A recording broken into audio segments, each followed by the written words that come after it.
Another common way to increase shelf life and to wipe out bacteria is food irradiation. Food, and what this is, irradiation, I think is how you pronounce that. What this is you expose food to ionizing radiation.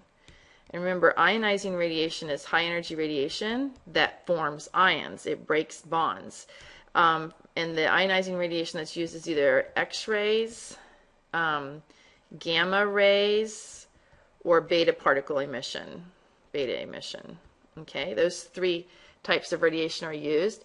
And what it does is it has very little effect on the food itself. It might break a few bonds here or there, but there have been studies and it's shown that it's no different than what would happen with cooking or a little bit of background radiation. But what it does do is it kills bacteria, or at least knocks it back quite a bit, kills mold spores, and also kills insects. So this is a good source. It's used a lot outside the United States to treat fresh produce. In the U.S., the only food that's approved, the only fresh food that's approved to be irradiated is strawberries.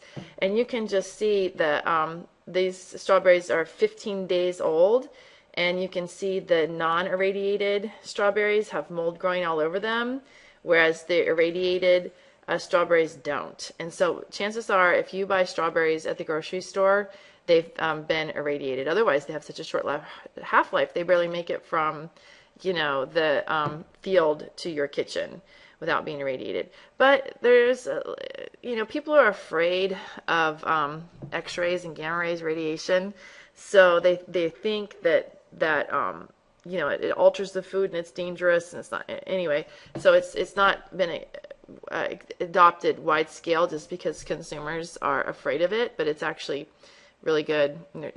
Nothing's been shown to be wrong with it. And recently, and the strawberry radiation was approved in 1963, so it's been happening for a long time. So you can get fresh strawberries at the grocery store.